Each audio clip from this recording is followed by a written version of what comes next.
stories of how crime in this community has harmed us. We are going to have a candlelight vigil on Tuesday, and we're going to start from Hojo and walk to the courthouse square. On that day, there will be time for those who have been victims of crime to share their stories. But tonight, we have a panel of leaders from many different departments and agencies within our government to speak.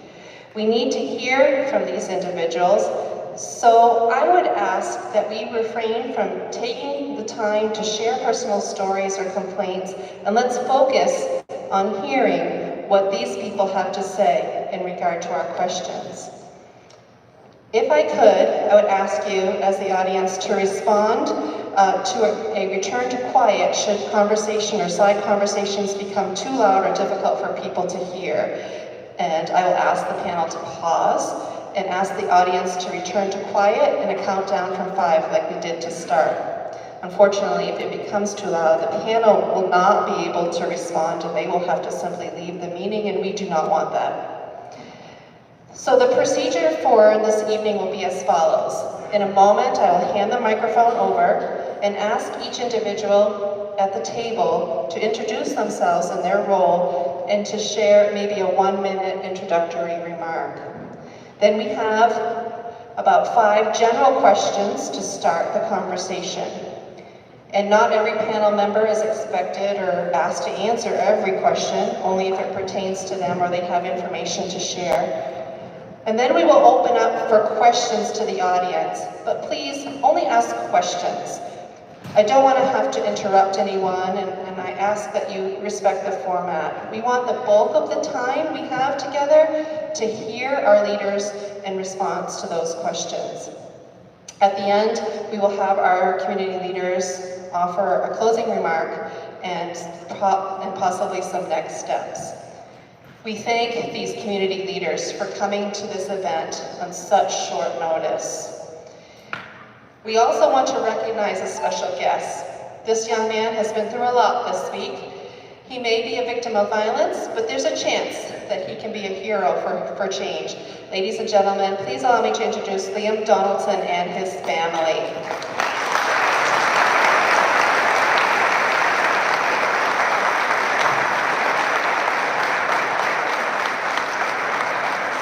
Thank you for being here. His sister could not be here tonight. She is currently serving our country in the Air Force, and she asked me to read a letter. She begins, first of all, I'd love to start off by thanking everyone for all the love and support and care for my family, friends, and especially my brother. I truly believe that it has helped make my brother's recovery as quick and safe as it has been. The Donaldson family and I thank you deeply. I thank the community in Hojo for coming together to raise awareness for Liam Donaldson and all other victims of crimes that have been affected in Gallup and all of its residents. More and more recently, we have seen innocent individuals fall victim to the violence that has been allowed in Gallup and surrounding areas. And now, a young man who has dreams and aspirations of becoming more has fallen victim to this crime. This is a boy. This is my brother. This is a son, a grandson, a friend, family member, a teammate, and much more, who was in the hospital due to the negligence of the justice system. And if you think it will stop here, you are more than incorrect. These crimes don't just stop happening. Having since moved to another state, I noticed something I haven't seen in Gallup for a long time. Children walking home and playing in the local parks, walking downtown and hanging out with friends. And when I stop to think about the difference, it is this. There is a police presence and engagement in my area. There is justice when crime is committed, and proper investigations and care when it comes to victims of crime. The areas these children can play and worry about being a child are areas where police are around every corner, ready to respond at a moment's notice. There are no violent gang members or drug dealers or buyers walking in the streets and sleeping in the parks or in the paths that these children's families must walk on. My brother is not a thug, he's not a gang member. In fact, my brother has never been in a fight in his life, other than the one he is fighting now for his life. Even if that was the case, it does not make what happened okay. It can't be ignored any longer. Now is a time which the community can come together. And if my brother has to be the reason this growing issue of unnecessary violence is to be addressed, so be it. He's a fighter and would be proud. Thank you to the detectives for doing your part and your job to the best of your abilities. We do see your effort and appreciate it. But justice for my brother starts now. I will not let this slip through the cracks any longer and wait for the next crime to happen, not to my sister, my family, the children they go to school with, or any other innocent bystanders. I hope we can all come together to help our community and bring Gallup back to a community that feels safe and protected. I hope this response evokes more thought into your ideas on all of this. Hopefully there is no next time. Thank you for your support, the Donaldson family.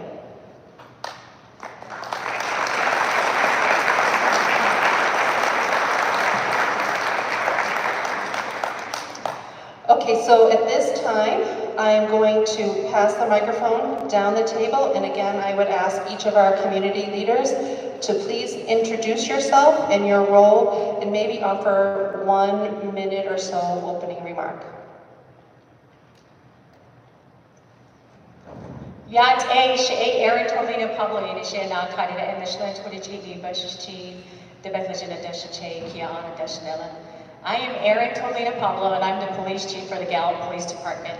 And this is who I am. I'm also a big pusher for our community as far as safety. And when you think about that, as a police chief, it's not about my officers serving me. It's about our officers serving the community, because that's where it starts and that's where they take the oath. And so I want to pass and convey that over to you, that when an officer applies with the Gallup Police Department, and whether it be a PSO, when they come on in, they take an oath putting that and promising that they are going to do everything they can to keep that community that they have applied with safe. Hearing the concerns and having to be on the side of intuition of what's going to happen next, what are we dealing with? Crime evolves into different aspects as we are in 2024 coming out of COVID. Things are changing, and I'm really glad that we are all here tonight to express our concerns of how we can make this community better. I always go around the state and I tell everyone, and I brag about McKinley County and Gallup, that we are the best police department in the state. Comparing our stats to others and the things that we do with minimal staffing, with the minimal resources that we have, the technology that other departments have and we don't. But you know what it comes down to is the hard work and dedication of our men and women in law enforcement and also public servants. But this is who I am. I also brought with me tonight my lieutenant.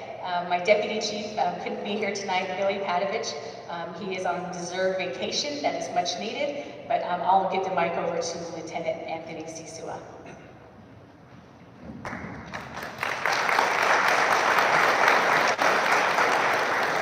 Good evening. I am Tony Sisua. I'm a lieutenant with the Gallup Police Department. I'm currently in charge of the Criminal Investigations Division. I have the detectives that work on this case. They work under me.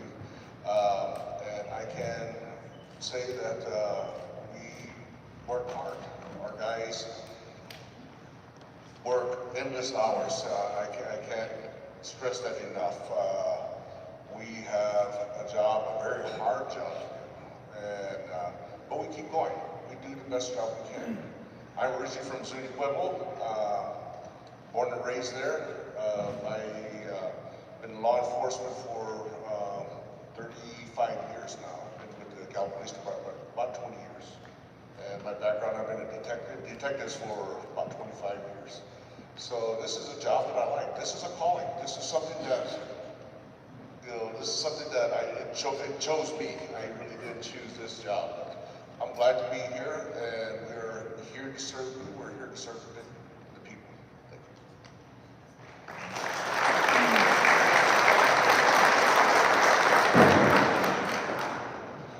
Good evening, and yet I was raised in this county. I grew up in Crown Point, went off to college and law school and came home in 1995-ish and never left. I have vowed to serve this community. I started my legal career in 2001 when Forrest Buffington was district attorney. I worked for Carl Gilson. I went to the Navajo Nation as a chief prosecutor out there. And I came back a few years ago when I ran for DA and won, which I thank the community for. My commitment is to you. My commitment is to victims. Not only me, the officers have to join that commitment. Law enforcement, state police, sheriffs, city police, we all have to do it together. No one works for me in my office. I remind them, we work for the folks out there. We work for the kids on the school bus. We work for the tourists that come through Gallup. That's where we get money in which to fund our county.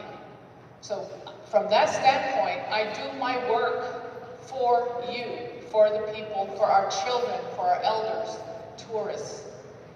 And I do and encourage everybody on my staff to have that same commitment.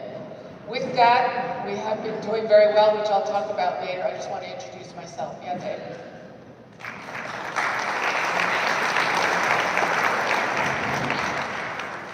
Hello, good evening. My name is Ron Molina.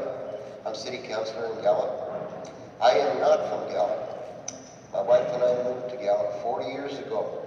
She was reminding me about that right before the meeting. I think it was 40 years today. My children were born here in Gallup. My grandchildren are born here in Gallup. My grandchildren go to this school. My heart's in this school. My heart's in this town. We've had plenty of opportunity to leave this town, go home, go wherever we wanted to transfer to, and we elected to stay because Gallup is a perfect place to raise kids. I feel strongly about that. When I first came to city council almost a year ago, I was instructed by Mr. J.M. Dio. He showed me a picture of organizational chart. And the organizational chart starts from the bottom, has all the employees down there. Then the next step up is supervisors. The next step up from that is directors. The next step from that is our city manager. And right above the city manager is city council and the mayor. But right on top of city council and the mayor, on this organizational chart, are the citizens of Gallup. I say that because you guys run this town. The constituents, the citizens, the people of Gallup run this town. And I applaud you for this meeting. You've taken a big step tonight in structuring that and getting this meeting together and communicating with City Council. And of course, there's lots of other entities here. But this is part of the process. And I really appreciate it. And I'm so happy to be part of it. I am the councilor for this district. So I've got a few cards. Afterwards, if anybody wants my phone number, whatever it takes, just get a hold of me after the meeting tonight. Thank you very much.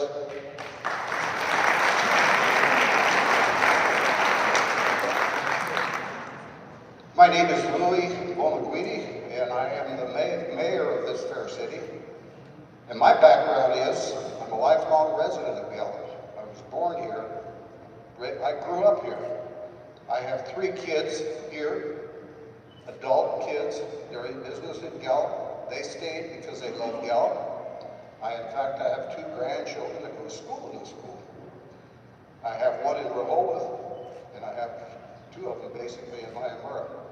So I was kind of scattered out through the whole city, and I have a feel for the whole city. But one of the things as a mayor, you know, first you find out the statistics of your community. Do you realize if you Google the most dangerous state in the United States, you get New Mexico. New Mexico is #1. It's the most dangerous state in the Union. So you divide that between all the communities in the state, we all have major problems. Another statistic is there are more homicides in rural areas than there are in the big cities, which is basically Albuquerque and Santa Fe. So we have some of the worst statistics throughout our state. And Gallup, of course, we are different than the rest of the state for sure. You know, I mean, when I first got into office, and this, I date way back into the 80s and 90s. I was on the city council for 12 years. In the year 2000, it was declared that the jail we have is inadequate as a jail, and it wouldn't even work as a police station. In 2003, we decided, you know, we need to build a new one. Well, it never happened. When I got into office, we decided, you know, we have to support our police officers as much as possible. We know we're definitely understaffed. In fact, there was a meeting 3 days ago, Monday morning, we met with the safety director under the governor's office. And he says the biggest deterrent to crime is police officers. And here we are, a community of 22,000. By statistics, we should only have 30 officers. But what happens to Gallup is on a regular day, we get 20,000 people into our community. Weekends, it's like 30 and 40. First of the month is 75,000 people coming in. So you can see at 30 officers is definitely not enough. We should, in my thinking, we should have close to 80 police officers. Well, we've never been able to fill that.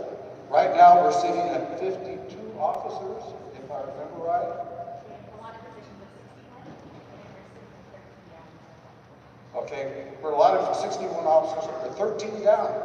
Well, you divide that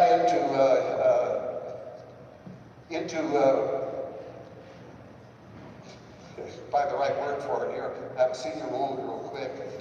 Staffing at, you know, at any given time in their departments, okay, so it's 12 hours apart, okay, you divide that, and that's what you end up with, and they're covering the whole city.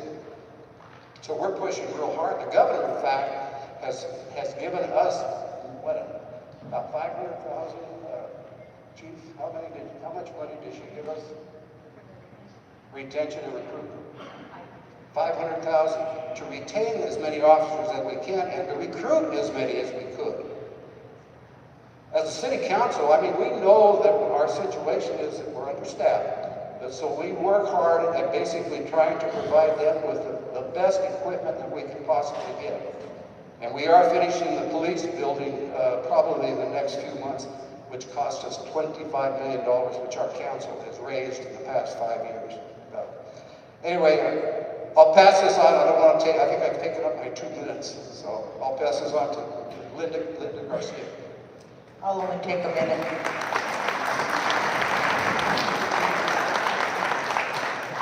Good evening. My name is Councilor Linda Garcia, and I want to welcome each and every one of you for coming. And I first want to say, I'm so sorry for what happened to you of this vicious crime to you, Ms. Vicky Garcia. I know this is very hard for you to come today, make you just an outstanding people that you are, that you have proven to be. And look around you and all the people that are showed up and the council and everybody here is because you're loved and we want success for you and we're going to get success for you. So thank you and God bless.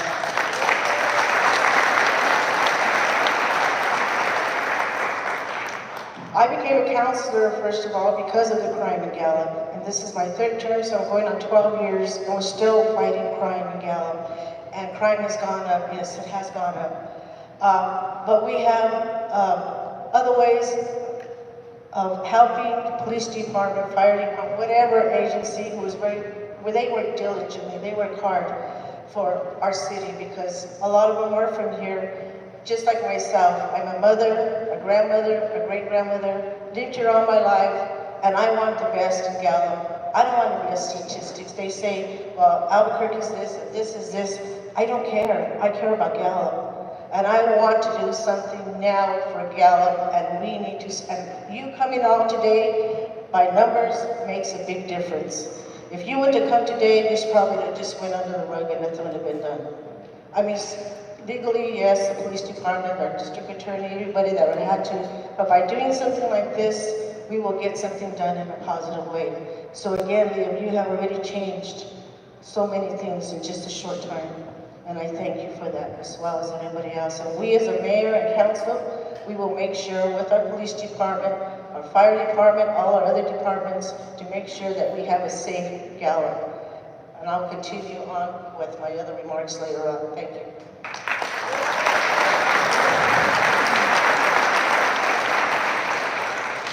Good evening, everyone. My name is Sarah Piano. I'm City Council for District 3. I believe earlier Councilor Molina said this was his district, but it's actually, I think, my district. But we're not going to fight over districts because at the end of the day, the councilors all work together to make things better for the community. I also, like Linda, just want to give back to the community. I grew up here, I wasn't born here, a lot of you know me. I think that one thing that was said earlier is that crime has affected all of us. No matter who you are, crime has affected you in some way. I know it's affected me as well. I've never been shot, so I cannot imagine. As I heard you call 911 on your own, I think I would not have been brave enough or passed out to do that. So I commend you for that. But I think we've all been affected by crime. And I'm not gonna lie to you and stand here and say I have all the answers as a counselor. I think sometimes when you become a leader, everyone does look to you to say, well, what are we going to do? But the thing is, this is a community problem, and it has gotten worse. But we can't do it without the community. And I'm not going to tell you that I know everything of how to change the crime, but I will say that the council is going to work together to try to fix and minimize this. Do I think crime is ever going to go away? No, that's impossible. Crime is never going to go away fully. But should it be minimized so we feel safer as a community? Absolutely. And so I want to hear from the community. I want to hear your ideas. Because when we hear ideas from the community that we can implement, that's super helpful to us as the leaders.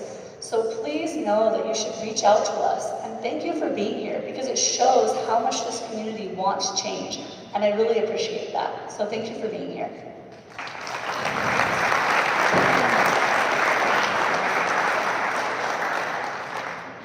Good evening, everyone. My name is James Marion. I'm the elected sheriff for McKinley County.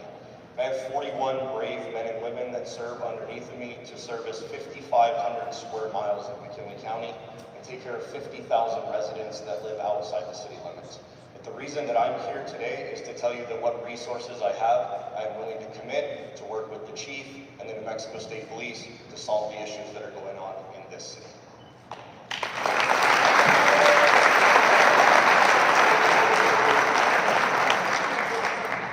Good evening, everyone. I'm Representative Patty Lundstrom, and I've been your state rep for the last 24 years. And I can tell you that the best way to measure whether or not crime is the issue of importance is look at how money is being spent.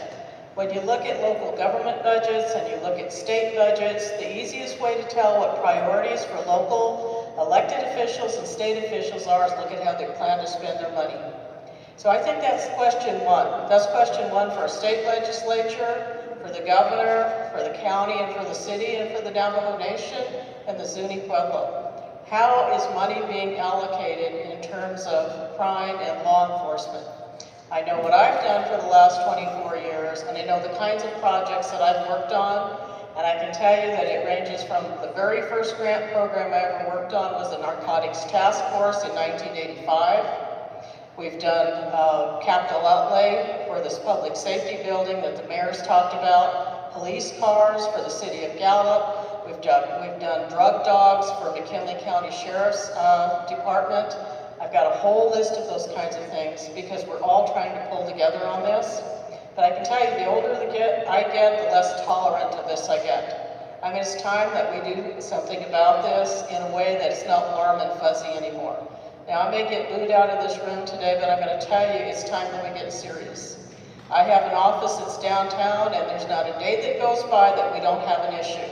I've talked to the city about that. I've talked to everybody who listened to me, and I've got neighbors from my office that are sitting out in this audience tonight that know exactly what I'm talking about. Crime is on the rise here. It needs to be tapped down. We need to get our arms around it. And this representative will do whatever I have to do to help you.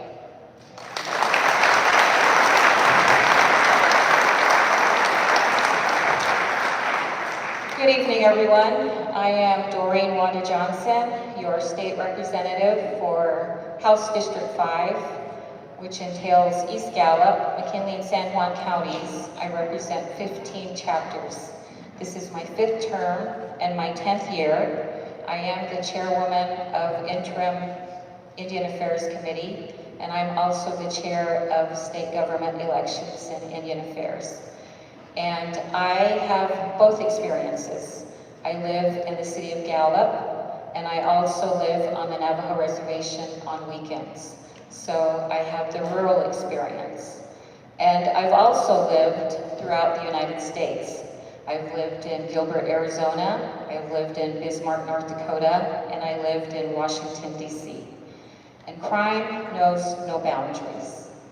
And therefore, I think we should continue to take care of our beautiful town, our city of Gallup. We need to get together, and I'm so glad that we are here having this forum. As your state representative, along with my colleagues, yes, we have earmarked millions of dollars to the area of crime and prevention. I would like to thank our police force, our public safety officers, the City of Gallup with Chief Pablo, our Sheriff Mariano, our state police force, and then I saw Navajo Nation staff here, our Navajo Nation Police Department. So with that, I just want to say thank you, and I will continue to work on behalf of House District 5, McKinley, San Juan counties, East Gallup, our community members, our children, our elders, our families, and our livelihood. And with that, I also have a letter that I was asked to read to you from Senator George Munoz. So here is his statement. Dear esteemed citizens of Gallup and McKinley County, I want to express my heartfelt thanks to each of you for attending today's town hall meeting. Unfortunately, I am unable to be here in person as I am currently driving back to Gallup from the Legislative Finance Committee meeting in Mescalero, Ruidoso. However, I am deeply committed to the issues we are discussing today and want to share some important updates and reflections with you. First and foremost, I wish to express my gratitude to all the public servants and public safety officers who are present. Your dedication and hard work are invaluable to our community. As today's meeting focuses on public safety, I want to draw your attention to a few key points. Number 1, investment in public safety.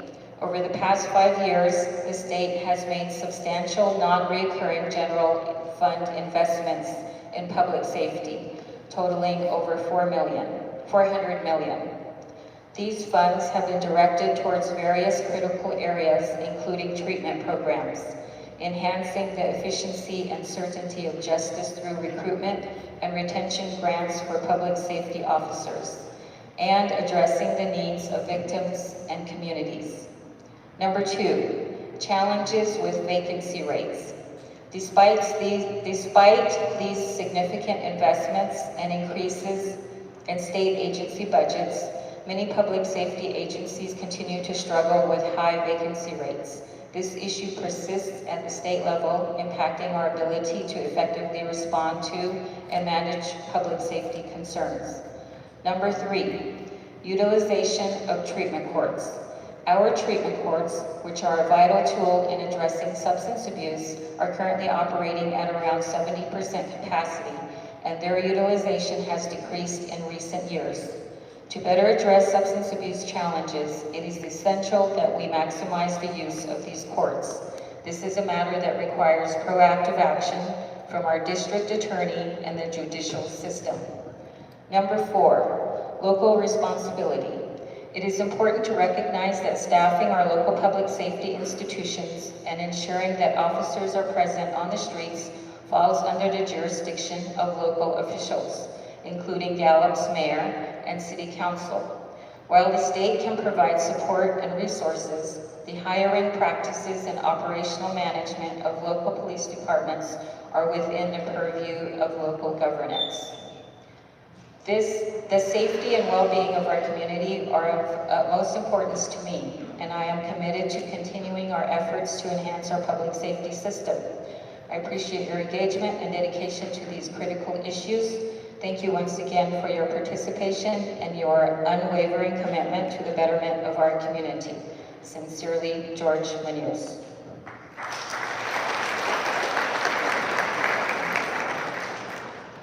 Thank you to our panel of leaders.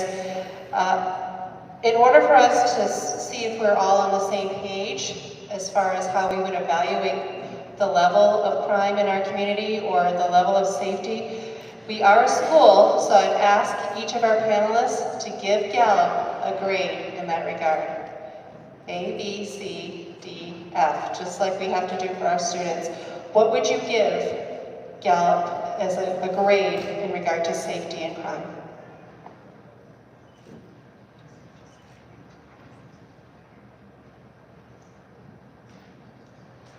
B.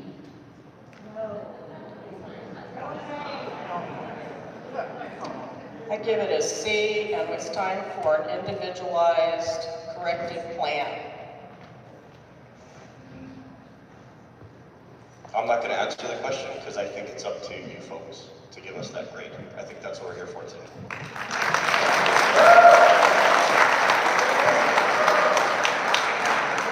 feel like that was an easy way out, just saying, but probably like a C minus. I want to say a C, but we're working on a B. I don't think we'll ever get to an A, but hopefully one day we'll get close to it. I guess basically I'll say C.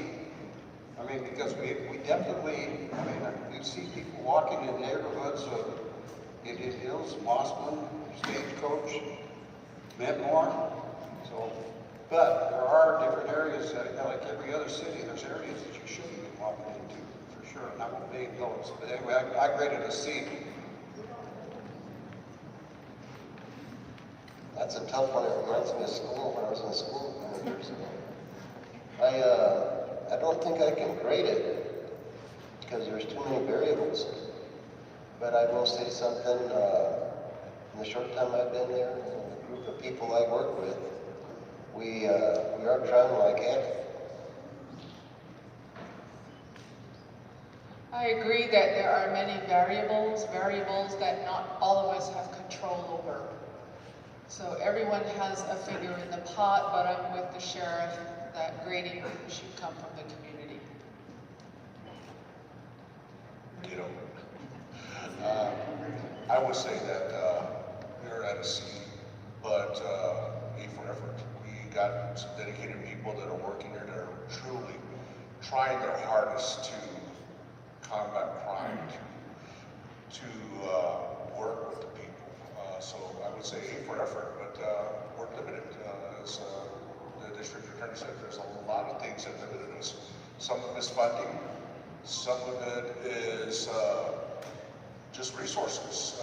We don't have resources that we should or could get. So I would say we're at a C. So when we look at everyone in here, everyone is different in here. Everyone has a different lifestyle, different choices that we make, different things that we put ourselves into. But our perceptions are different, and my perception would not match others in this room. So when it comes back to grading our safety, as an individual, what is safety for you? What does safety mean for you? Safety for someone who is on their bottom and living in the perky, is that safe for them when it's not safe for me? And so if I had to, as far as law enforcement from the police chief, and looking at a grade from A being the best, I hope, and then D being the worst, or an F being the worst, I would put us right in the center because there's always room for improvement. But if I give us an F, that means we're not doing nothing, which is not right.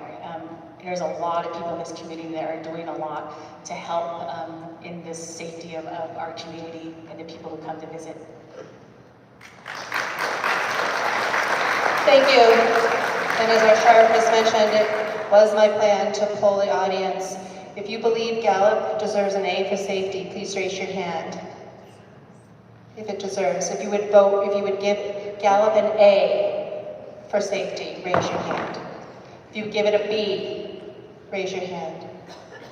If you agree with our panelists, some of our panelists, if you would give it a C for safety, raise your hand.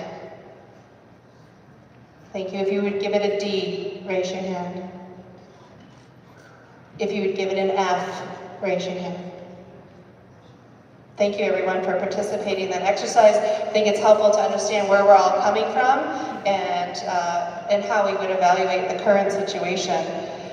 So that was our first question. The second question would be, in your assessment, what are the biggest safety issues in Gallup? And so I can open this to any panel member, any leader that would like to address that. What do you think is the largest safety issue facing Gallup today? So as leadership within the police department, we communicate with our officers and our public service officers and even our civilian staff within the PD because they are members of the department. But the deputy chief sent out an email to our staff asking what is the biggest problem, the biggest crime in Gallup. Some people responded, some didn't want to respond or take that initiative to talk about what was going on and what they saw on a daily basis. But when it all came down to one point, and what it pointed to was homelessness. Is homelessness a crime? But you know what it does is it roots out to other things. Homelessness is a situation where a person chooses to be in where they're at right now. Then they're lacking, then theft comes. From theft comes, then you're going into assaults. Then it starts going into, as far as drug usage and the competency of the person. Do they know what they're doing? We're arresting them, putting them into the courts, and then they're right back out the next day and they're committing the same crime. But when they go into competency, they're not able to stand for what they're doing. And then that person is returned back into our community. So the root cause of what we look at, when you guys drive around Gallup, when you guys see people there, that you see a lot. And that's kind of the root of that touches everything. And like I said, as those steps are taken, then we're looking into homicides. But how do we fix homelessness? How do we help those who come into our community, or maybe we're a part of the community and just all of a sudden don't have any place to go, or they become addicted, whether that be alcohol or whether that be drugs. But that's where the PD is at, and I've sat down about a month ago to see how we can, as a community, to get other players involved, because it's just not a law enforcement issue. It comes down to what our hospital provides, what kind of counseling services do we have here, people who are going through trauma. So if we can come together to really find how we can help that, because it's just not police, it's just not law enforcement to deal with that. It's going to affect, it's going to take the whole community to fix that problem. And if we can address that, I think that we'd probably be on a better step to success. Thank you. Is there another panelist that would like to address that question?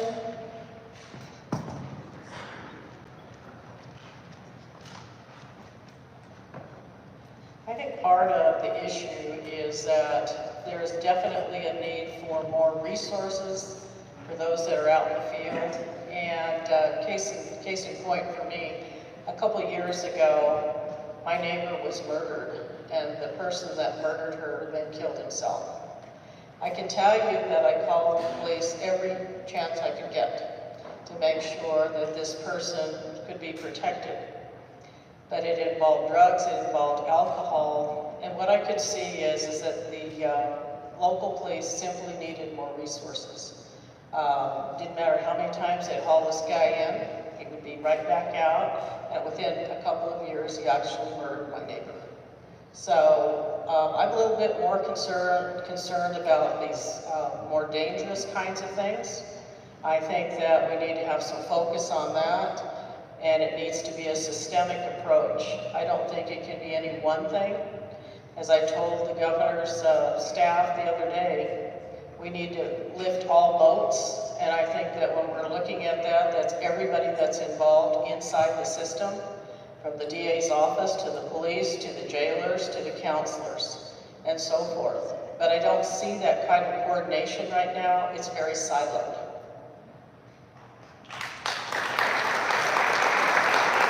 Would any other leaders?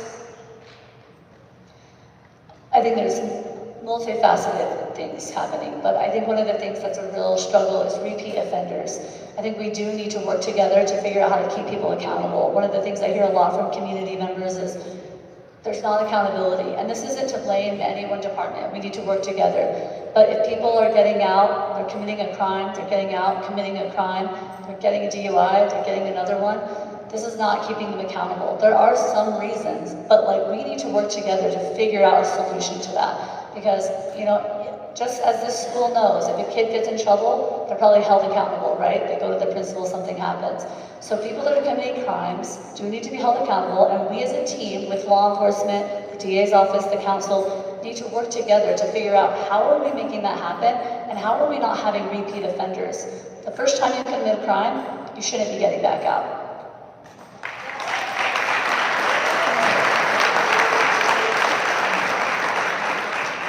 I think the root of the problem is, for Gallup right now, is fentanyl. So fentanyl is so very dangerous now, and this is where all the biggest problems are, is with this drug, fentanyl. And like they said, our officers only have so many such limited resources to follow through, but they make the arrest time after time after time. Our court system is broke. We need to bring the judges, and we need to make them accountable to keep these people and have convictions on them, because right now when they come, I see the same people and they laugh at us saying, you know what, they're not doing nothing to me anyway. They'll smoke fentanyl in front of me, they'll do things in front of me, and with other people, that's what makes it dangerous for us. So we need to hold the courts accountable.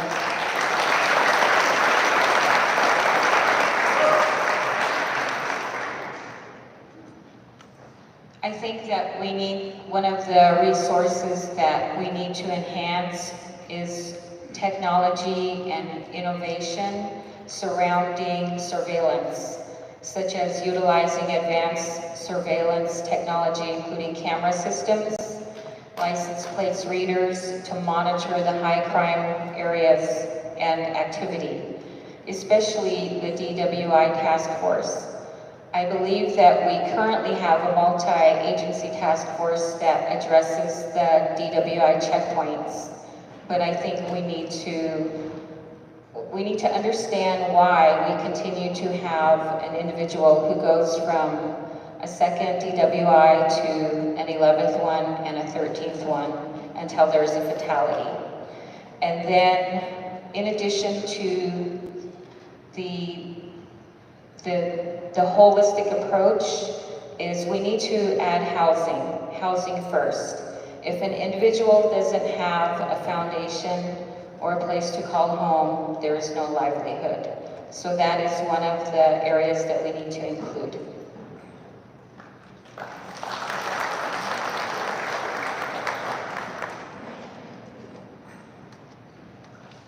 The drugs have changed every city, every town.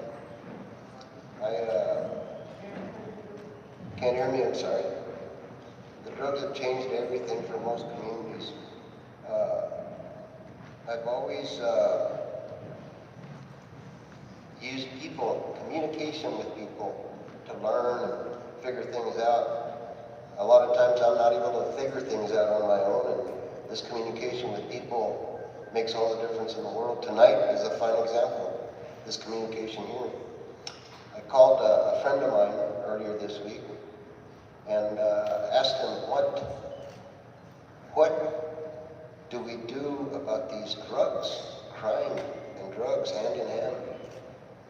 And I want to read you what he told me. He says, the pharmaceuticals, they started with a drug called oxycodone, oxy this, oxy that. Addicted millions of people, and they made millions and millions and billions of dollars selling it. And then people were looking for something cheaper, whatever the case is. Then the cartel comes out with fentanyl, heroin, and everybody just jumped on that bandwagon.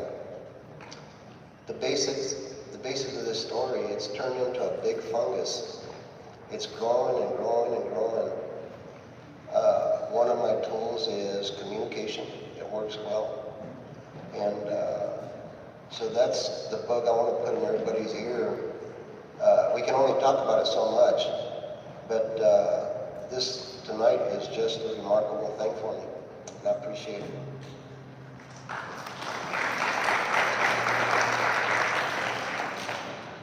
So let's talk a little bit of education of the work the DA does. We prosecute cases. We don't make them up. We don't investigate. Gallup police officers, they're detectives, investigate a crime. They package it, make an arrest, get an arrest warrant, whatever they need to do. It gets filed with the magistrate court. We get notice of the hearing. It's called a preliminary hearing for felony cases. Here's the thing, if a defendant is put in jail for a crime, they are entitled to a bond. If it's serious enough or they're repeat offenders, we will file a pretrial detention motion to try to keep them in, but that is a high burden. We try, we file, 9 times out of 10, they're released. We have a first-degree murder suspect. We filed a pretrial detention case on. He shot his friend, partner, whatever he was, in the back of the head. We charged first-degree murder. He had a clean history. The judge let him out. Those are the rules we live by. I don't agree with them, but I have to follow them. We have 6th, 7th, 8th offense DWIs.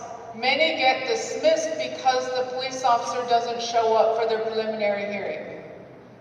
We have to coordinate that. And I don't schedule these hearings. The magistrate court does. So if someone's arrested on a Friday for a felony, say 8th offense DWI, they would be scheduled for a preliminary hearing the following Wednesday. And if that's not enough notice for the officer to show up, guess who gets let out of jail? We have to coordinate our efforts to keep the county safe, keep everyone safe, the children walking at the school. There's no suspects for that, and there's nothing I can do about it because I'm not an officer. We push for convictions. We work to convict people. You don't read about it because I don't think Gallup Independent has a reporter anymore.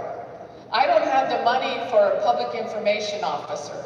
I'm trying to coordinate with other DA offices to share the expense of a public information officer, so when I have a sentencing hearing that should be published in the newspaper, they can write it up. I can just send them the disc. They'll write it up in an article, send it to the newspaper. And I don't control the sentencing. We request in homicide cases, we want prison time. We want that offender to go to the Department of Corrections. We had a DWI offender, it was a misdemeanor, but he crashed his car into an elderly couple, and the elderly gentleman is in a wheelchair. We prosecuted that case, he was found guilty. The judge gave him probation, we wanted prison time. There's nothing we can do about it. The judge has that discretion. All we can do, we put together the case, we develop our legal theory, we argue the motions, and we're very good at that. We're very good at that. We're good at getting convictions and making plea offers, especially if there's a drug problem or alcohol problem. These folks get the option of getting treatment and changing their lives. It's called choices. We all have them. Do we want to get up in the morning and go to work? That's a choice.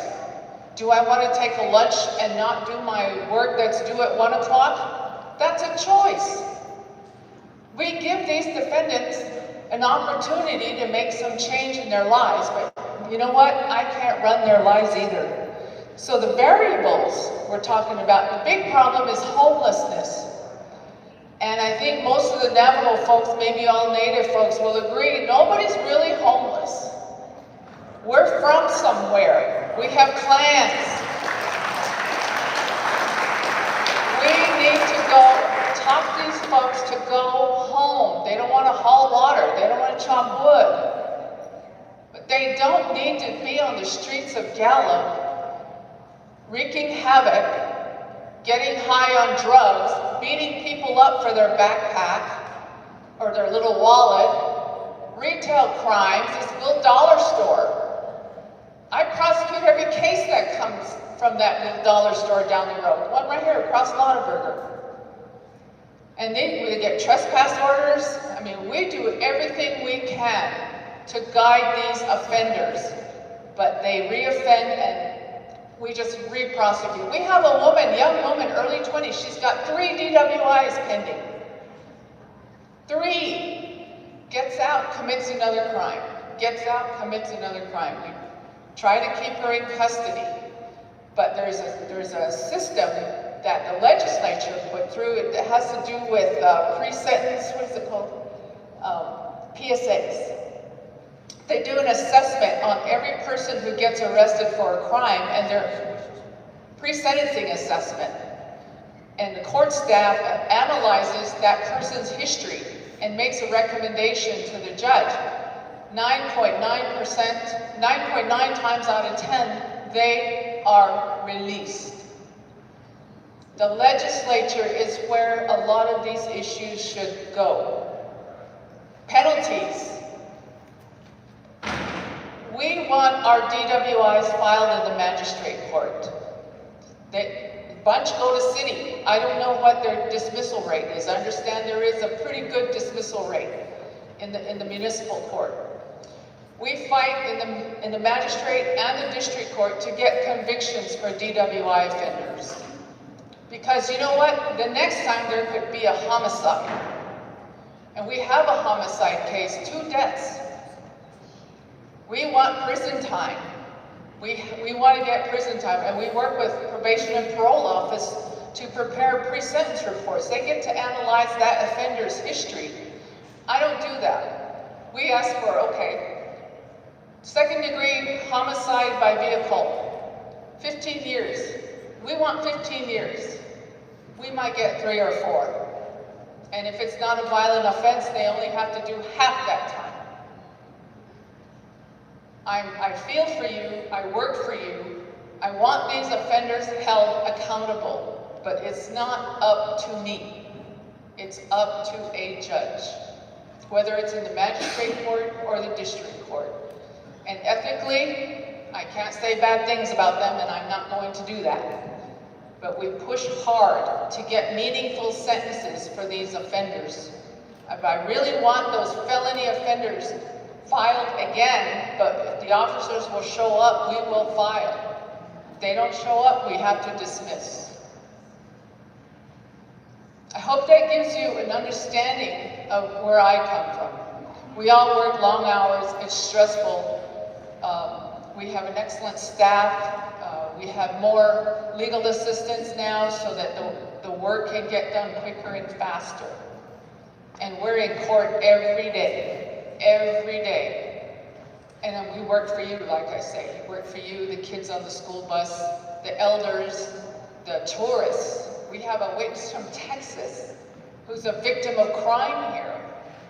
And we want him back. And we're trying to get the magistrate judge to allow them to appear by phone. Google works well. We can't seem to get over that hurdle. We're working on it. So, I'm happy to answer any questions. I don't have anything on specific cases, but those are some of the issues that I wanted to share that get me to get up out of bed every morning, whether I got a full night's sleep or not, and go to work and work for you.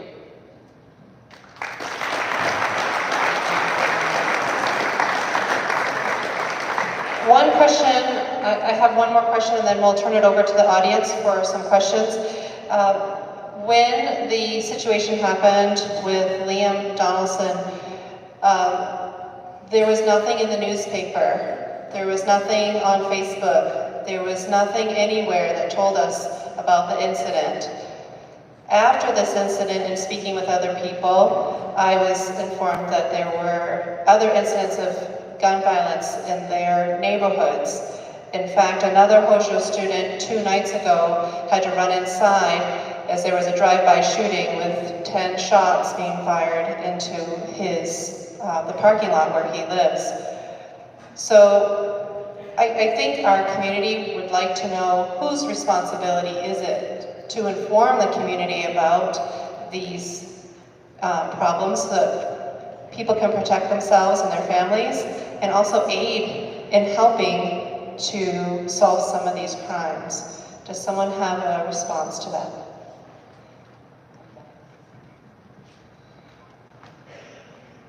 That's a very good question, and it is something that we try to inform people about. However, when we're doing an active investigation, we're looking at things right now, what's going on. We cannot go with rumors, we cannot go with just word of mouth. We have to have evidence, and a lot of times that can be lost or can be blocked when too much information gets out right away.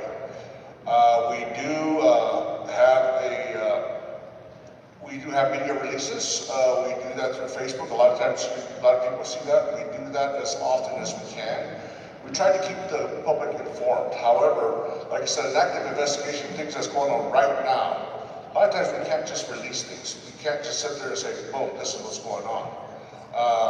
And if we do, it's just very minimal. This is what happened, and no names or nothing. Because you also got to understand, these people, even our suspects, they have rights.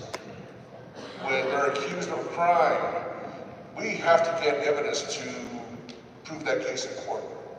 And a lot of times, when too much information is put out, we don't get that information. So a lot of times, like I said, a lot of times it's a fine line for us.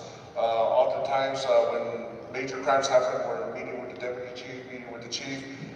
First question: what can we release? How much information can we release? Do we have a suspect?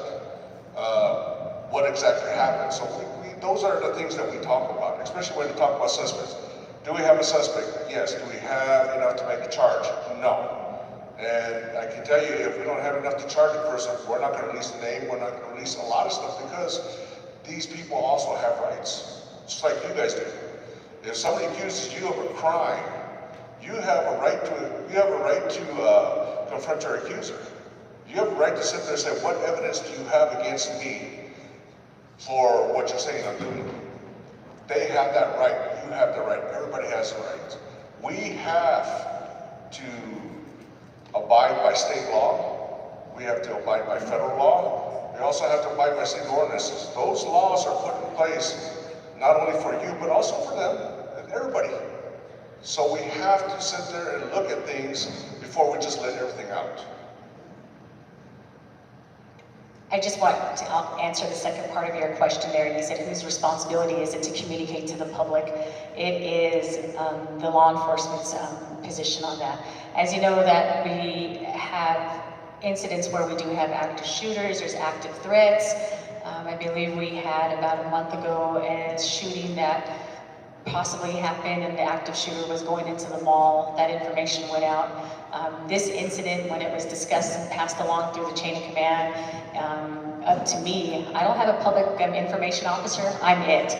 I do all the stuff, I do all the media releases, I have help from my training and recruiter to do all that information. But if there was a situation where it happened near a school, the school would be notified. This incident didn't happen near the school.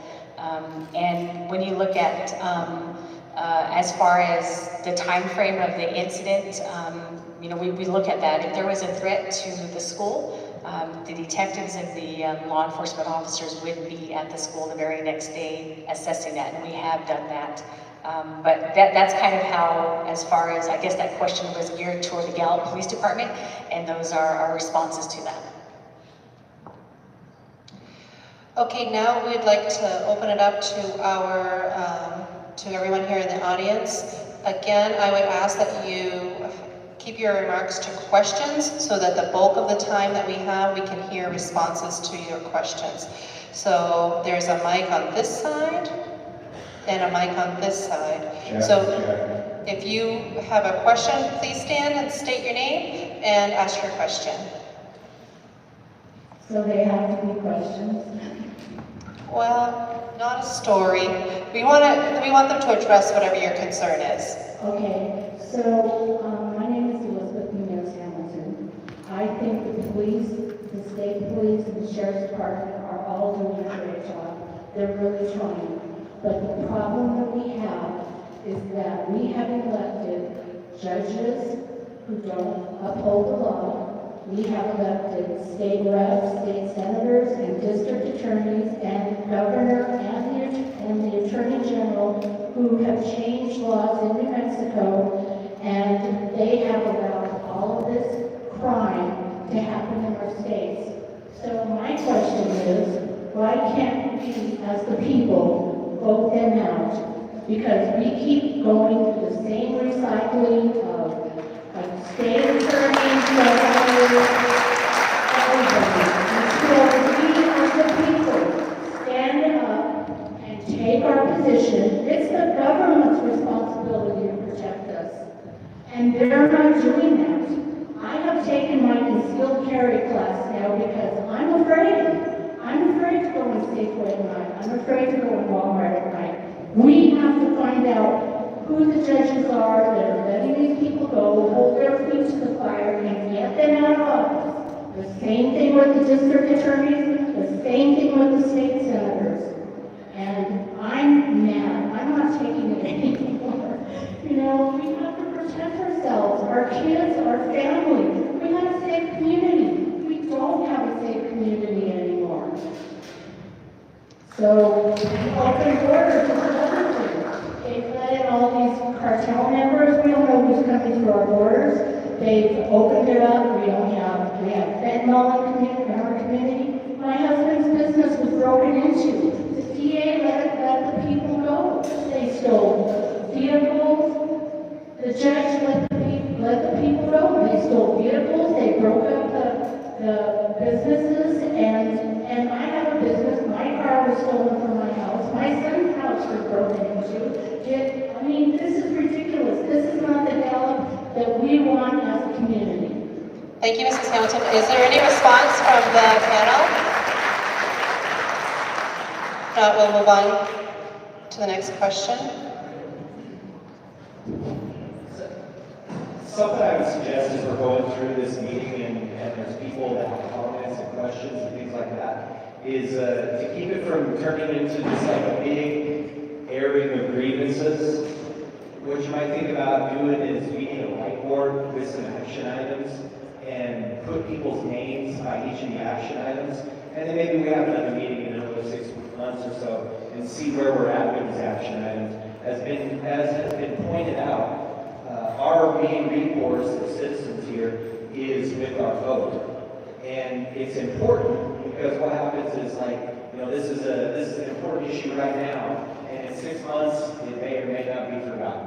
And so what's important is for you to write these things down, take notes, and hold people accountable. I would suggest, I don't know if you have a whiteboard here, a Hojo somewhere, that you can roll out and write down action items and put people's names by it. And we'll all take pictures with our cell phones, and we can look at that and hold people accountable months down the road so that we don't forget.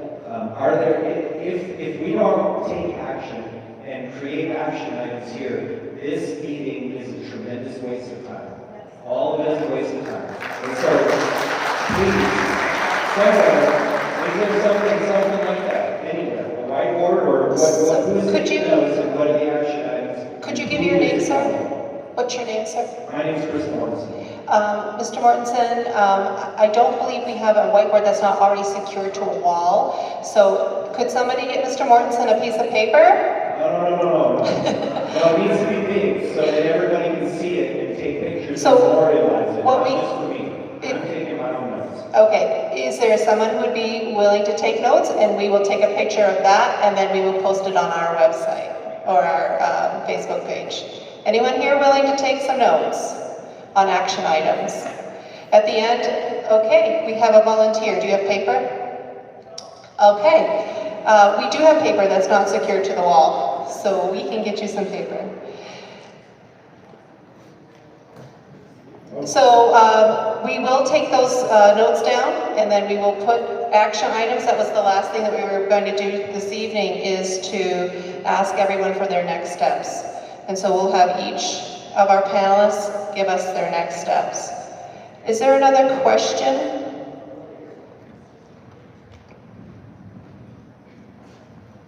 My name is Danica Huffman. I live here in Dallas. And just for some context, I actually called the police the day before Liam got shot on an active shooter. And when the police arrived 40 minutes later, I was told that what that person had done was not a crime. In this statement, right here, it says municipalities must be a part of the effort to effectively address community safety through local law enforcement actions, as well as enactment of effective ordinances. So my question is, how much time are these police officers, all law enforcement, delegating to making sure that these police officers are aware of this ordinance and for current local legislation?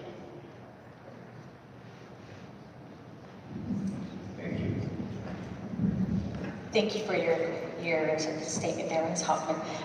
For the Gallup Police Department, as far as going through that, we are required by the state to annually go through. It used to be every 2 years for training, like you're saying, that going through this. Now it's every year. And not only are we abiding by the state standards, but we also go out and beyond of what the needs are with our department, and that's on our responsibility, so that's what's being done. But if you could, with the information that you do have, I do have a lieutenant that's sitting down here, Lieutenant Mark Spencer, if you can give him the date and time of that, so we can address that. You said it took 40 minutes to get to there, and it wasn't an active shooter, it wasn't a crime. Please let us address that, but if you could please meet with Lieutenant Mark Spencer here and get that information. I got a question. My name is Brenda Gutierrez. My question is for Chief Pablo, District Attorney Bernadette Martin, and for the Mayor, and for Sheriff Mariano. How many of you have a fully staffed office? Brenda, I don't. The Gallup Police Department, we are allotted 61 positions.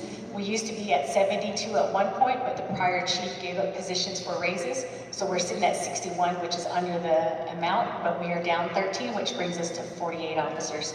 So what are you doing now to get people to come to work here? So what we're doing... If you're not fully staffed in your agencies, how are we going to know that you're taking it serious to come and protect us, your community? Well, first of all, let me start out with, we are hiring. So if anyone here wants to be a police officer or a PSO, please come and apply. The other thing that we are doing is, we were down almost getting 20 positions, and now we're down to 13. I can tell you, on Monday night, we're moving like a snail, but we're moving in a direction to get those positions filled. But I can also advise you that our PSO positions, we have 10, and those are full. So what I'm looking at is expanding those, because a lot of people don't want to go and carry a gun, but they'll go out and do the community service responsibility, which is a little bit less than an officer, but a lot of people do want to be that. So if I can open up more positions for PSOs, that would be great to assist the officers in the minor stuff and really have our officers hitting these priority 1 calls. But we're trying to recruit those. As far as pay, our union fought for our officer to get a significant amount of a raise. We've got a new building that is a booster to have people from around the state or other United States to come to Gallup to work in this department. So we are doing that. We are going out. Our recruiter is busy every day going out and setting up testing. It's not a short process. It is a lengthy process, but we are doing that. Do you go out of the community, or do you stay in the community when you go out for these positions? We go out of the community. A majority, I would say about maybe 60% of our officers travel in, and they come to serve Gallup, coming from Zuni, coming from Ganado, coming from Theroux, from Grants to work in Gallup. We actually have one that travels from Santa Fe, and because of a lack of housing, that's what they're doing to work in Gallup. So that's a lot of the factors, you can't get people to come and work here now. It's a challenge. You know, we deal with qualified immunity being passed. Things that happen in the East Coast within law enforcement affect us here, and people don't want to be law enforcement officers because of the liability. If they make a wrong decision, there goes their whole retirement, and everything that they worked for is gone, and that's a big scare to people. A lot of people retired when that came within our law enforcement. So it does make it challenging, but you know, people are out there who want to serve, and you know, it's not about them, it's about what they do, and what all of you guys are here is for the community. Thank you.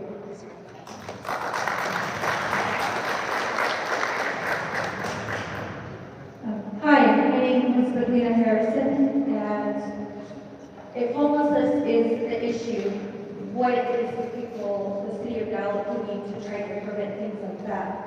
I've seen people living in like little apartments in front of, it's behind the Speedies by the LMLs. I mean, in boxes, it had beds, you know, and they're just living there, and no one did nothing. And it continues to do that. We go up to go get food. We have the people running up to us, asking for money. You know, that's scary. You know, especially when you have little kids. You know, you don't know what's gonna happen. They're gonna pull a gun out on you. If they're gonna have a knife at you. You know, these are the things that we live with. When the shootings happened at Rio West Mall, I got calls from my family, people that lived close by. Where are you? Stay home. Nothing came out from the city of Gallup until 2 weeks later. It was already on Facebook. Why can't you guys just give some type of general information that these things are happening in our community? These things are happening to our children. These things are happening to our elders. Someone has to do something. Thank you for the question. It sounds like there were two questions there. One was the issue of homelessness. Is there a panelist who would like to address that issue of homelessness? So thank you for your question. Homelessness is a big problem, and the council has taken the stance that we want to build homes. And we passed an ordinance saying that it's really important for us to move forward with housing development. There is a couple of housing development projects currently happening in Councilor Molina's district on the west end, the old hotel there. There are developers that are making those apartments, and those should be hopefully ready by the end of the year. This is a private-public partnership because the city of Gallup doesn't directly provide housing, but we work with the public and builders to provide housing. So that's one, and then on Philippine, I know you guys kind of know that area, that's my district, that's another housing development that we approved. People own the land, they wanted to build housing. We got some people that really didn't want it because there are some expensive homes around that area, and the developer is going to build not low income, but affordable housing, which is what we need, right? Affordable housing, which means you and I can afford it. And so that's going to be affordable housing and townhomes in that area. This is not to make excuses, but building costs have risen amongst everything else that's risen in pricing. And so when we go out to look for construction and builders, they don't want to do that. They want to build commercial because it's much more cost effective for them and they can have more money, right? I mean, it makes sense. They have to make money off the project. So building homes isn't really like a thing people are doing a lot. But we do have several housing projects in effect, and we are working with people to try to build more housing because we know that is a major issue for the community. And that has been something that the council has prioritized. The second question, I can't answer your third question, I'll let someone else, but the second question I think you asked was about panhandling. Myself, I would like to look at an ordinance where we could make panhandling illegal, or there's some sort of law against panhandling, essentially.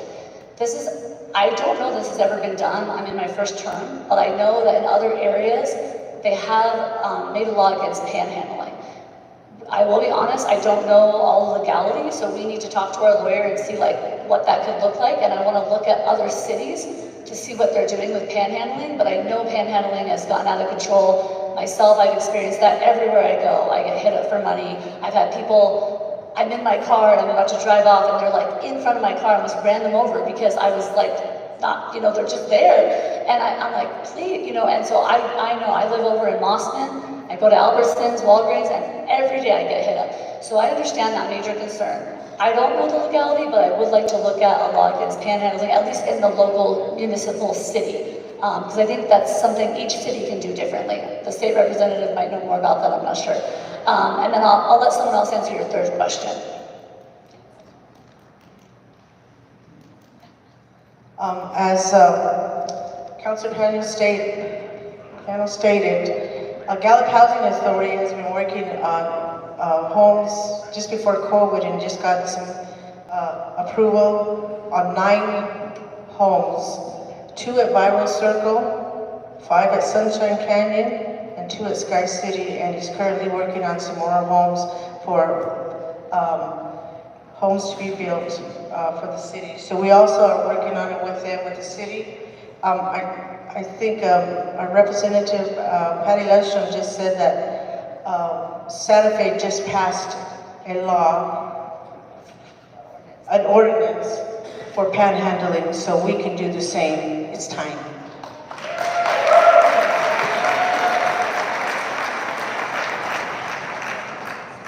Well, there was mention of homeless.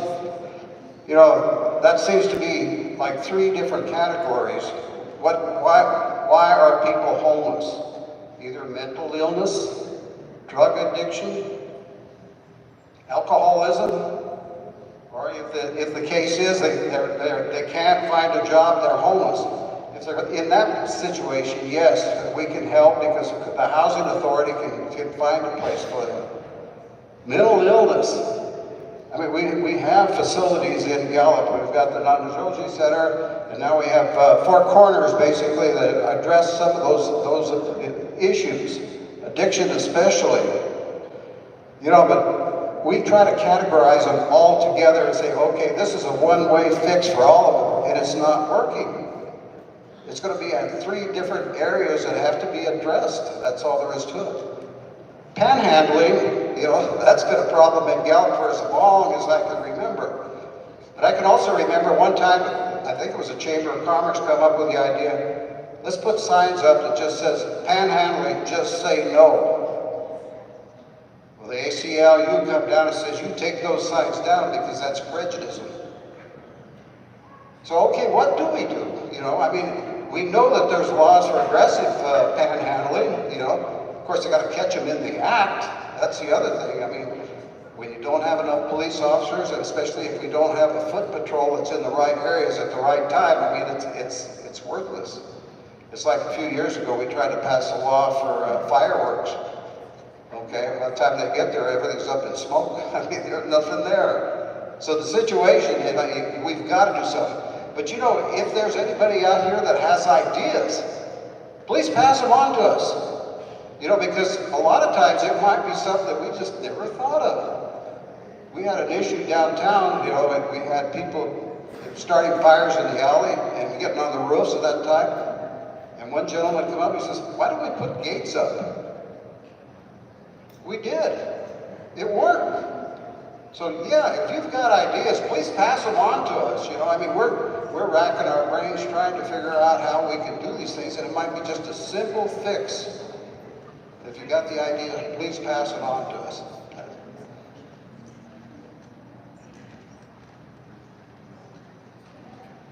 There's a lot of stuff that is being talked about here. Just to address your comments about the mall shooting. When that happened, we did put out a press release almost immediately to stay away from the mall, that there's an active scene. So we did that. So we are communicating. We're putting out what we can put out. And I agree with what the mayor said as far as mental health. Mental health in McKinley County pretty much is non-existent. I can tell you that. You go to IHS, you try to find some help with it. We really need mental health services here. Not just drug addiction, not just to address drug addiction or or alcoholism, but there are people out there that suffer from mental health issues. And like I said, in McKinley County, and unfortunately, not just McKinley County, the state in Mexico, it's almost non-existent. And the ones that are there are overwhelmed. If you try to get a counseling session with somebody, you're going to be waiting at least 6 months to a year before you're even seen just to get an initial consultation. So those are some items that we really need to address. But like I said, as far as the news media, we got that up. Now there is an aggressive panhandling ordinance. And like the mayor says, we have to view it. It's a petty misdemeanor. The officer has to see it happening. A few years ago, we were putting out detectives out there working undercover and having these people approach them. And how it works is if a person approaches you and asks you for money, that's not a crime. However, if they're insistent and they start yelling at you, block your way, then that becomes a crime. And we will put detectives out there. We were arresting people for that. But again, it's a petty misdemeanor. So after a while, all of those went away. Right now, we also have another issue that we have drinking in public, and we do work those. And I have worked them. I've been to court on a few of them, and I was out there arresting people, and we do that. So these are small things that we can do, and these are small things that we have to plan to do because of the resources. But we do work them. We do work them. It's just not a quick fix for anything. But we do try to do our best. We do try to take the steps to combat some of these things. We do try to take the steps to inform you guys what we can. Like I said, it's an active shooter. We told them there's an active scene, stay away from the mall. At that time, we didn't know who was involved. We didn't know our suspects. We didn't know any of that stuff. So we didn't release any of that information. Just say stay away from the mall because there's an active scene on there. Now, like I said, we will do what we can. Thank you, Ms. Maybe a couple more questions, and then we're going to get some last steps. My name is Robert Zone. I'm a retired police officer for 28 years. We have three of our best police officers sitting right here. Three of them, great officers. And the mayor said this, the chief said this. The chief said, when you come in and apply. In 1989, I believe Louis was on the city council at the time, I believe. We were shorthanded like you are right now. And he said, what do we do? We went down to Silver City to the police academy, and we sat there for 4 days, which you have 3 officers right here that do it. We recruited 9 officers out of their academy to come to Gallup. Sure, we told them we have a retirement plan, we have a hospital, we have this and this. And at that time, it was Albuquerque, Santa Fe, Las Cruces, Farmington, Roswell, and Gallup was number 6 as far as pay. Well, go back to when I started as a cop, I got $3.19 an hour. I got out of the academy, I went to $3.90 an hour. Money's a lot better now, but everything else is fine. So we can fix Gallup, but we need to fix it with the police department and raising them up. Go down to Silver City. I know the academy's still there. I have a friend that's teaching down there. Go down there, send these 3 right now, tomorrow. Find out when the graduation and recruit from there. Sure, Albuquerque has the TV for recruiting. How many officers have you lost to Albuquerque PD? 2. Because they're paying $27 an hour. And they want the money with the housing for up there. So, breaking even. Go down to Silver City, bring 9 of them back. Bring 10 of them, 20 of them. You're 13 short out of 47 that you're supposed to be at 47, you're 13 short. You're supposed to be at 70. The mayor said that we're supposed to be at 70 on weekends. Bring them back. We can go get them. We can make Gallup a better place than it is right now. Gallup, I don't have no kids anymore here, but I love Gallup. I'll be here until I die. I already bought my plot at Sunset. So, let's do something about it. And now to the district attorney.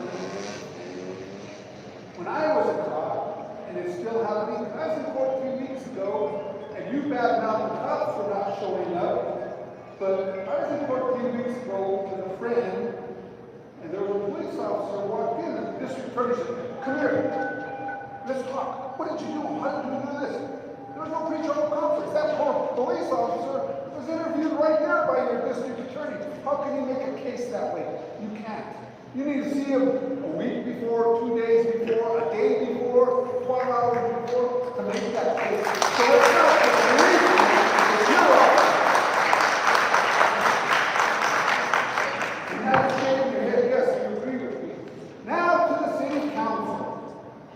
We just had 102nd ceremonial, right? 66 looks like trash, and it still does today. The fence on the railroad side is broken in 7 places. And we want tourists coming. The trash on the railroad track. Oh, you're going to say, oh, that don't belong to me, that belongs to the railroad track. But the tourists that came here belong to you. So you should have had it fixed, picked up the trash, and made it look good.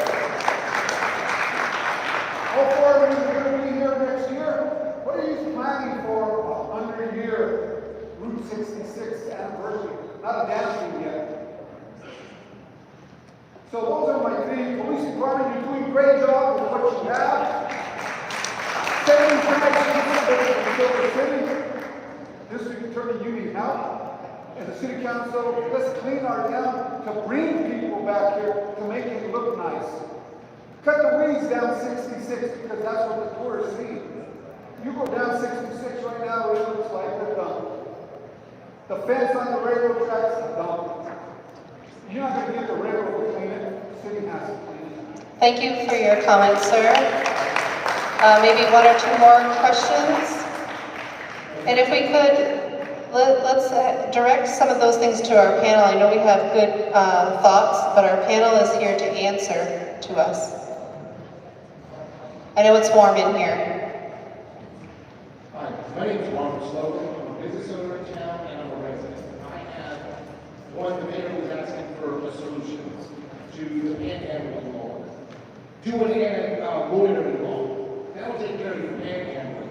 Now, the next thing I have is the chief and the sheriff. I'm a veteran of Iraq. The way we stop terrorism, we put boots on the ground. Start having police and the sheriff is offering his resources, have them walking the grounds. There's that common area downtown, and you can drive by and see people doing drugs and drinking, and nothing gets done. That's how you start solving the problem. And then literally, boots on the ground. Thank you.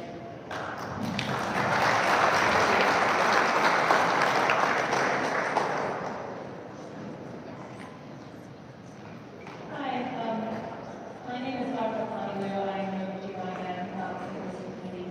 I just had a couple of comments, questions. The first is that I think that the exercise that we did earlier, expressing, giving a grade to how law enforcement is doing, is less an exercise in how law enforcement is doing. I think it's more an exercise in how we personally feel about how safe we are. So I think that is useful, but it's not useful in that it's not going to generate solutions. In order to generate real solutions, I think we need data.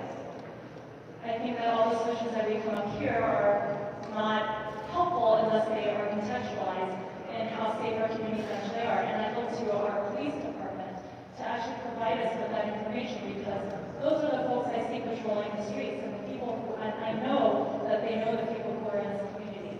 So I do think that they have an idea of what are the solutions, and I hope that we can back that up with data. The second thing is this. I think we've talked a lot about how our unsheltered population and how mental health issues and how substance use disorder really ties into our sense of safety. First, I want to emphasize that folks who are unsheltered, who experience mental health issues, who have substance use disorders, these are the people who are most vulnerable to violence in our community. So I think in looking for solutions, I think it's important to look to address issues of unsheltered, our unsheltered community members. And to remember that during COVID, the medical community here organized and worked with the city and the county and with law enforcement to open up COVID hotels. I will tell you about our experiences there, the experiences of our internal medicine physicians who work there every day.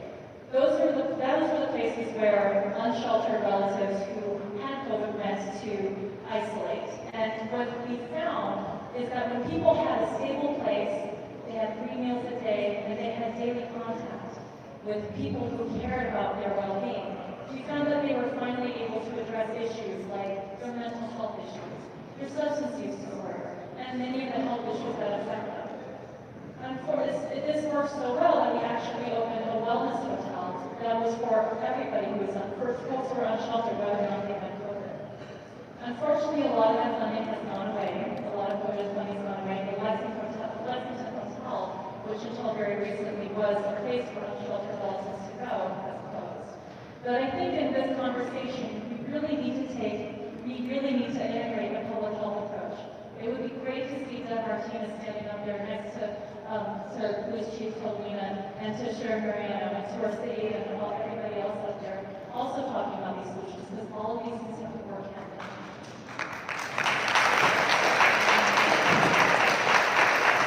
So that's my question to you, and I think many of you have touched on these issues, so I know you're aware of these. But I would like to know, how can we bring the data to bear with the on-the-booth experience of the police department and with the public health department to come up with real solutions? And then secondly, how are we going to bring in public health solutions into this conversation? Thank you. Thank you for your question. What I would like to, I know there are a lot of people who still have questions they'd like to submit to the panel, and we'll get to addressing the last question. I would invite you to write those down before you leave, and I will submit them to the panel, and we will continue to use our Facebook page and potentially our website to continue this conversation and share that with you. I know it's very warm in here, and there's still so much to cover. So what I'll do is, please, if you have a response to the doctor, please go ahead and give your response. Otherwise, I'll just pass the mic down, and maybe we could share what your commitment to some next steps. The Gallup Police Department is a team member in this game here. And I just want to emphasize that those questions that have not been answered or been asked, please get those, and I will follow up with a response to those. But I also I know that data is something that really drives, thank you, Dr. Connie, as far as what we're doing. But when you look at, I just want to share really quick that, and I'll put this out on our Facebook page, but I want to share with you for a full year of stats. I just want to share that our homicide level, you think that from 2001, we had about 6 homicides. 2022, we had 10. In 2023, we had 8. And this year, we are sitting at number 2. So it's kind of it's fluctuating, but we want to make sure that we share those stats with you, because you do need to know what it is, because the perception is not reflecting those numbers. I'll pass it on. The only thing that I can tell you that I make a commitment to is to do our job the best way we can with what we got. Our detective vision doesn't discriminate. It don't matter whether you're homeless. It doesn't matter what race you are. We stress that this could be your grandpa, this could be your grandma, this could be your mom, your dad, your brother, your sister. Victims of crimes are victims of crime, so we investigate all of them. We investigate everything from homicides to violent felonies to missing persons. A lot of media attention has come out on missing persons and how so many people are missing from Gallup. Our clearance rate is about 94%. Since 1984, we only have like 20 6 people missing actually from 1984. This year's stats, we only have 4 right now that are outstanding, so we're finding them. There's various reasons why people are missing, but it doesn't matter because we haven't seen Uncle Joe, and Uncle Joe's a street person. It doesn't matter if he has the alcohol. We're going to look for him. We will find him. You guys have heard a lot about the sober house things. Well, that started from a missing persons case here. And what did that uncover? A $2.8 billion fraud in Arizona. And that started from here. So that tells you guys that we are doing our jobs. And my commitment to you is we are going to continue that. And we will try to do the best job we can. And I give you that promise, because that's what we're going to do. I will continue to prosecute cases. Everything the law enforcement gives us is prosecuted. I have worked closely with law enforcement agency heads. We work well together. We'll keep doing that. One thing we've touched, the mayor and I were speaking yesterday about changing a law in Gallup. Public intoxication law. Intoxication. Take one from I my think I said mom. that right. Oh, you can have however many you want. It's going to take some time. We're going We to just give it work back on to it. you? We're going to push that. But more importantly, Oh, I'll leave some. I could. I'd like to put myself out there to everybody. Contact me. My name's in the Gallup, my number's in the Gallup Independent every day. Just look me up, Google me. I got an email address in the newspaper. I got a city email address. If you